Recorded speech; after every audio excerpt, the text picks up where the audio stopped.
सभी को नमस्कार। Chemistry by Kapil Dangi sir YouTube channel पे अपन पढ़ रहे थे कोऑर्डिनेशन कंपाउंड्स। इसके 6 पार्ट पहले पढ़ चुके हैं।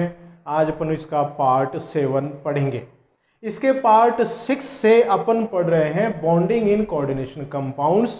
पार्ट 6 में इसका पहला सिद्धांत अपन ने देखा था VBT, वैलेंस बॉन्ड थ्योरी, संयोजकता बंध सिद्धांत। VBT के अनुसार उपसहसंयोजक यौगिकों में लिगेंड और धातु के मध्य उपसहसंयोजक बंध पाए जाते हैं। ये अपन ने पढ़ा। और उपसहसंयोजक बंध के लिए धातु है वह उपसहसंयोजक बंधों की संख्या में अपने संयोजी कोष के कक्षकों का संकरण करता है और धातु के रिक्त संकरित कक्षक लिगेंड के भरे हुए कक्षकों के साथ अतिव्यापन करके उपसहसंयोजक बंध बनाता है। इसमें लिगेंड दाता और धातु है वो ग्राही की तरह व्यवहार करता है। ये इस तरह से मैंने तीर से दर्शाया हुआ है। तो VBT संयोजकता बंध सिद्धांत के अनुसार धातु और लिगेंड के मध्य कैसा बंध है? उपसहसंयोजक बंध है। मतलब एक प्रकार के सहसंयोजक बंध की श्रेणी का ये बंध होता है। धातु और लिगेंड के कक्षकों के मध्य अतिव्यापन होता है। ये अपन ने डिटेल में पढ़ा इसके पार्ट 6 में। अब देखिए बंधन से संबंधित दूसरा सिद्धांत है आपके पास, वो है CFT, crystal field theory, crystal क्षेत्र सिद्धांत। यह सिद्धांत दिया गया था बेथे एंड वॉन व्लेक नामक वैज्ञानिक ने। अब ये सिद्धांत इन संकुल यौगिकों में केंद्रीय धातु और लिगेंडों के मध्य बंध की कैसी प्रकृति होती है उसकी व्याख्या करता है। उसके देखिए कुछ अभिग्रहित हैं। जैसे अपन इसको अलग अलग बिंदुओं में बांट के पढ़ने की कोशिश करें तो सबसे पहले देखिए CFT के अनुसार संकुलों में केंद्रीय धातु, परमाणु या आयन व लिगेंड बिंदु आवेशों की तरह व्यवहार करते हैं। ये इसमें बहुत ही इंपॉर्टेंट है कि CFT के अनुसार इसमें जो धातु, परमाणु या आयन और लिगेंड कैसा व्यवहार करते हैं? बिंदु आवेश की तरह व्यवहार करते हैं। इसमें जो धातु है वो धनावेशित बिंदु और जो लिगेंड है वो ऋणावेशित बिंदु की तरह व्यवहार करता है। ये भी ध्यान रखने वाली बात है। धातु है वो धनावेशित बिंदु और लिगेंड है वो ऋणावेशित बिंदु की तरह व्यवहार करता है। अब ये आवेशित बिंदु हैं तो इनके मध्य बंध कैसा होगा? धातु और लिगेंड के मध्य पैरावैद्युत आकर्षण बल पाया जाता है, मतलब आयनिक बंध पाया जाता है। केंद्रीय धातु व लिगेंड के मध्य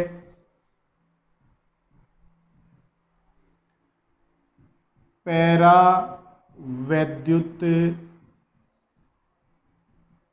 आकर्षण बल पाया जाता है। पैरावैद्युत आकर्षण बल का मतलब हो गया आयनिक बंध पाया जाता है। ये आयनिक बंध है। जबकि अपन ने VBT में देखा था कि केंद्रीय धातु लिगेंड के मध्य कैसा बंध था? उपसहसंयोजक बंध था। यहां पर इसके अनुसार बंध कैसा है? आयनिक बंध पाया जाता है। तीसरा देखिए, अगर लिगेंड उदासीन अणु है तो ये अणु कैसा होगा? ध्रुवीय अणु होगा। और इस ध्रुवीय अणु का, जैसे मैं यहां पे बना दूं, जैसे ये लिगेंड है, इस तरह से ये ध्रुवीय अणु है,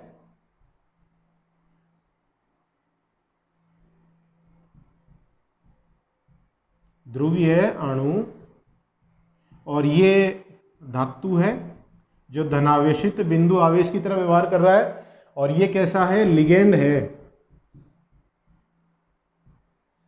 तो लिगेंड अगर उदासीन है तो वह ध्रुवीय अणु होगा, और उसका जो ऋणावेशित सिरा है वह धातु की तरफ अभिविन्यासित होगा, और धातु और लिगेंड के ऋणावेशित सिरे के मध्य आयनिक बंध मतलब पैरा वैद्युत आकर्षण बल पाया जाता है। तो ये एक प्रकार का प्रबल आकर्षण बल है। इसमें कक्षकों के मध्य किसी भी प्रकार का कोई अति व्यापन नहीं हो रहा है। यह भी ध्यान रखने वाली बात है कि केंद्रीय धातु और लिगेंड के कक्षकों के मध्य कोई अति व्यापन नहीं होता है। अब देखिए, संकुल निर्माण से पहले जब धातु विलगित अवस्था में है,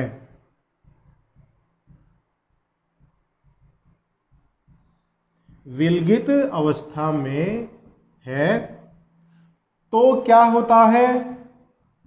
तो उसके संयोजी कोश के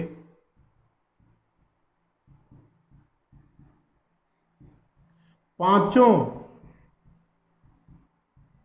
डी कक्षकों, डी कक्षक कितने होते हैं? एक डी उपकोश में 5 डी कक्षक होते हैं। तो संयोजी कोश के पांचों डी कक्षकों की ऊर्जाओं के मान बराबर होते हैं, इसलिए इनको क्या कहेंगे? समभ्रंश कक्षक कहेंगे। अतः इन्हें समभ्रंश कक्षक कहते हैं, मतलब डीजनरेट ऑर्बिटल्स कहते हैं। तो बहुत बार एग्जाम में भी यह पूछा गया है कि समभ्रंश कक्षक क्या होते हैं या डीजनरेट ऑर्बिटल्स क्या होते हैं। एक ही उपकोश के सभी कक्षक अगर समान ऊर्जा स्तर पर हैं तो उन्हें डीजनरेट ऑर्बिटल्स या समभ्रंश कक्षक कहते हैं। संकुलों में जब केंद्रीय धातु परमाणु या आयन विलगित अवस्था में है, मतलब लिगेंड के साथ आकर्षण बल के प्रभाव में नहीं है, तो उस स्थिति में केंद्रीय धातु के संयोजी कोश के पांचों डी कक्षकों की ऊर्जाओं के मान बिल्कुल बराबर होते हैं, अतः उन्हें समभ्रंश कक्षक कहते हैं, डीजनरेट ऑर्बिटल्स कहते हैं।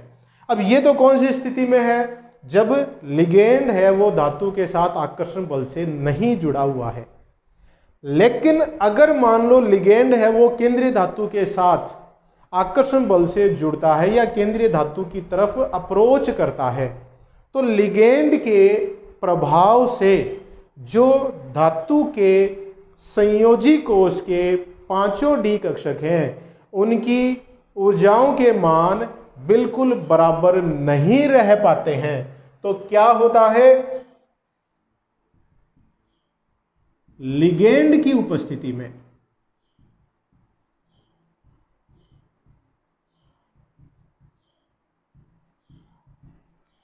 केंद्रीय धातु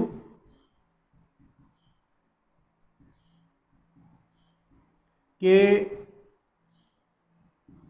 5 डी कक्षक 2 समूहों में विपाटित हो जाते हैं।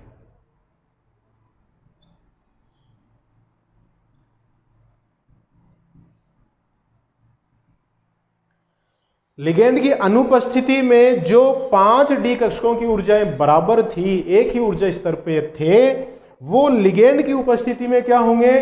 2 ऊर्जा स्तरों पे विपाटित हो जाएंगे, बंट जाएंगे। अब दो ऊर्जा स्तर पे क्या होगा, एक ऊर्जा स्तर पे 3 कक्षक और दूसरे ऊर्जा स्तर पे 2 कक्षक होते हैं। और इन दो समूहों को जिनकी ऊर्जा स्तर अलग अलग हो गए उनको अपन या ऐसे बोलेंगे dxy, dyz और dzx, इनका एक समूह रहता है, और dx2-y2 और dz2, इन दो कक्षकों का एक समूह हो जाता है। 5 डी कक्षक है, dxy, dyz, dzx, dx2-y2 और dz2, ये 5 डी कक्षक है। लिगेंड की अनुपस्थिति में पांचों की ऊर्जाएं बराबर हैं, इसलिए इनको समभ्रंश कक्षक या डिजनरेट ऑर्बिटल्स कहते हैं। लेकिन लिगेंड की उपस्थिति में ये 2 ऊर्जा स्तरों में बढ़ जाएंगे। एक समूह के ऊर्जा का मान कम होगा, दूसरे समूह की ऊर्जा का मान बढ़ जाता है। एक समूह में 3 कक्षक हैं और दूसरे समूह में 2 कक्षक हैं। 3 कक्षकों वाले समूह में कौन से कक्षक होंगे, dxy, dyz, dzx, और 2 कक्षकों वाले समूह में कक्षक होंगे dx2-y2 और dz2। ठीक है, अब इन समूहों को क्या नाम दिया जाता है, ये इस तरह से ये समूह क्यों बने, इन 3 कक्षकों का ही समूह क्यों बना, इस दूसरे समूह में 2 कक्षक ही क्यों आए, ये अपन अभी देखेंगे डिटेल में कि विपाटन होता कैसे है। तो 2 समूहों में बंटना, 5 डी कक्षकों का लिगेंड की उपस्थिति में 2 समूहों में बंटना क्या कहलाता है, क्रिस्टल क्षेत्र विपाटन कहलाता है। क्या कहते हैं इसको, क्रिस्टल क्षेत्र विपाटन कहते हैं, क्रिस्टल फील्ड स्प्लिटिंग इसको कहते हैं।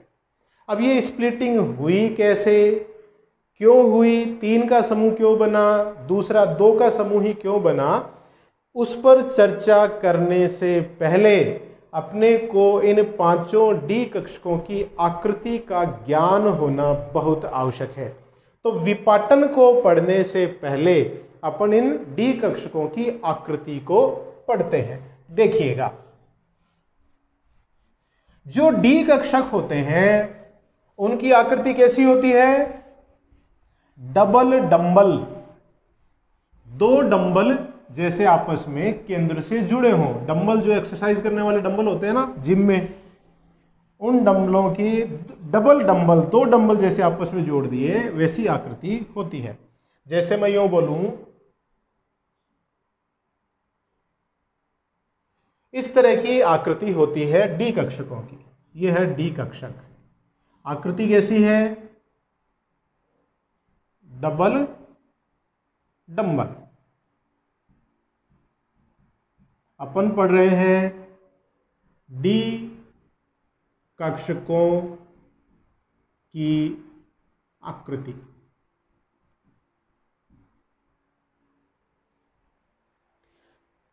अब इसमें देखिएगा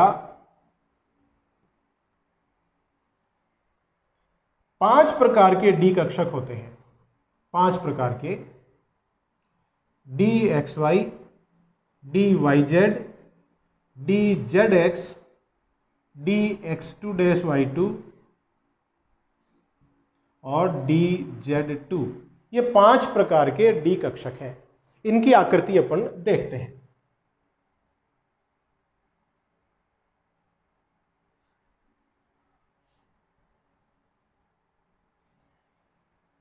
एक्स, वाई, जेड, मैंने ये 3 अक्ष बना दिए।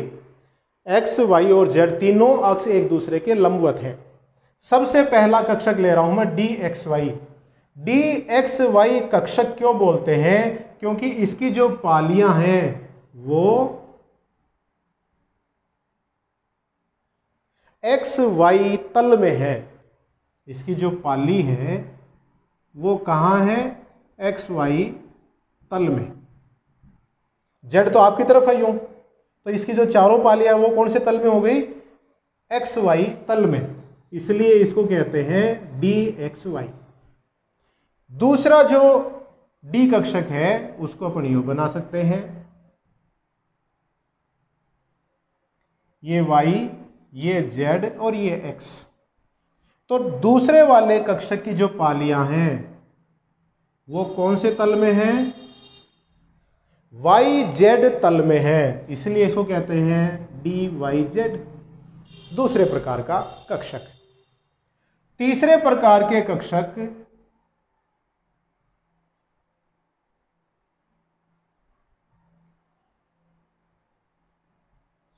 इसकी पालियां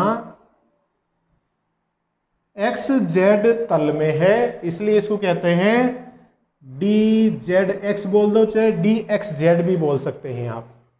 तो देखिए 3 कक्षक हो गए, DXY, DYZ और DZX।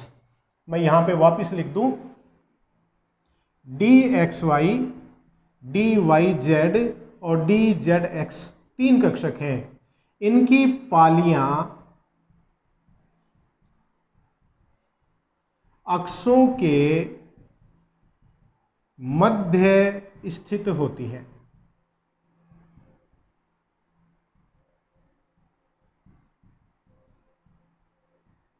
पांच डी कक्षकों में से 3 डी कक्षकों की पालियां अक्षों के मध्य स्थित हैं। क्लियर है? ठीक है। और 3 संख्या होने के कारण इसे कहते हैं T2। T2 का मतलब होता है 3। ये T2 कक्षक है। T2 का अर्थ होता है 3, जिनकी पालियां अक्षों के बीच स्थित हैं। अब 2 कक्षक ऐसे हैं, मैं यहां पे बना दूं, ये x, y, z तीनों अक्ष बना दिए। एक पाली x एक्सिस पर, दूसरी पाली डी कक्षक की कहां है? y एक्सिस पर। तो x और y अक्षों पर पालियां स्थित हैं, तो इसको कहेंगे dx2 y2। इस कक्षक की पालियां कहां हैं? x एक्सिस पर और y एक्सिस पर। एक कक्षक dz2 x, y और z। एक पाली z अक्ष पर है और दूसरी पाली है वो z अक्ष पर उपस्थित पाली के केंद्र पर एक रिंग का निर्माण कर लेती है, वलय का निर्माण कर लेती है। तो ये हो गया dz2। इसकी एक पाली z अक्ष पर है, दूसरी पाली है वो z अक्ष पर उपस्थित पाली के केंद्र पर एक वलय का निर्माण कर लेती है। तो देखिए 2 प्रकार के ऐसे कक्षक हैं जिनकी पालियां अक्षों पर पाई जाती हैं। मैं वापस लिख रहा हूं, dx2 y2 और dz2। ये 2 कक्षक ऐसे हैं जिनकी पालियां अक्षों पर पाई जाती हैं। पालियां अक्षों पर है इनकी। कितने हैं ये संख्या में? 2 हैं, इसलिए इनको कहते हैं ई कक्षक। ई कक्षक का मतलब ई का अर्थ होता है 2, मतलब 2। T2 का अर्थ होता है 3 और ई का अर्थ होता है 2। तो इन कक्षकों को ई कक्षक कहेंगे। और ये जो 3 कक्षक है जिनकी पाली अक्षों के बीच है, इन्हें T2 कक्षक कहते हैं। क्लियर है ये चीज? ठीक है। तो 5 कक्षकों की आकृति का आपको ध्यान होना चाहिए। मैं एक बार फिर रिपीट कर देता हूं। 5D कक्षक लिगेंड की अनुपस्थिति में इन 5 की ऊर्जाओं के मान एक समान रहते हैं, अतः इन्हें समभ्रंश कक्षक कहते हैं। लेकिन लिगेंड की उपस्थिति में ये 2 समूहों में विभाजित हो जाते हैं, विपाटित हो जाते हैं। इसे क्रिस्टल क्षेत्र विपाटन कहते हैं।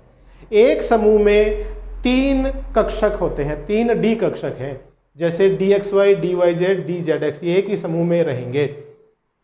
इन तीनों कक्षकों की पालियां अक्षों के मध्य स्थित है। संख्या में 3 होने के कारण इसे T2 कक्षक का, इस समूह को T2 कक्षक कहेंगे। 2 कक्षक ऐसे हैं dx2 y2 और dz2 जिनकी पालियां अक्षों पर हैं। इनका एक अलग समूह रहेगा। इस समूह को क्या कहेंगे? ई कक्षक कहेंगे। ई का मतलब 2 होता है। तो ये हैं 5D कक्षक और उनकी आकृतियां। तो ये अपन ने CFT में देखा कि आयनिक बंध है और केंद्रीय धातु और लिगेंड बिंदु आवेश की तरह व्यवहार कर रहे हैं। लिगेंड की अनुपस्थिति में केंद्रीय धातु के पांचों डी कक्षकों की समान ऊर्जा रहती है, जिसे समभ्रंश कक्षक कहते हैं। लिगेंड की उपस्थिति में ये दो समूहों में विभाजित हो जाते हैं। एक समूह में 3 डी कक्षक होंगे जिन्हें T2 कक्षक, और एक समूह में 2 डी कक्षक होंगे जिसे E कक्षक अपन कहेंगे। लिगेंड की उपस्थिति में ऐसा होगा। इसे कृष्ण क्षेत्र विपाटन कहा जाता है। अब जो 3 कक्षकों वाला समूह है जिन्हें अपन T2 कक्षक कहते हैं, और 2 डी कक्षकों वाला समूह है जिसे E कक्षक कहते हैं, कौन से वाले कक्षकों की ऊर्जा तो कम होगी, कौन से वाले कक्षकों की ऊर्जा ज़्यादा होगी, ये निर्भर करेगा कि संकुल की ज्यामिति कैसी है, केंद्रीय धातु की तरफ लिगेंड है वो किस तरह से अप्रोच कर रहा है, कि भाई अष्टफलकीय संकुलों में क्या होगा, चतुष्फलकीय संकुलों में क्या होता है। तो ये अपन पढ़ेंगे नेक्स्ट वीडियो में। CFT ही चल रहा है, CFT का कुछ पार्ट अपन ने अभिग्रहित इसमें पढ़े। अष्टफलकीय संकुलों में और चतुष्फलकीय संकुलों में जो कृष्ण क्षेत्र विपाटन है वो अपन डिटेल में पढ़ेंगे। तो हाथ धोते रहिए, सुरक्षित रहिए, परिवारजनों का ध्यान रखिए, मेरे वीडियोस देखते रहिए। बहुत बहुत धन्यवाद।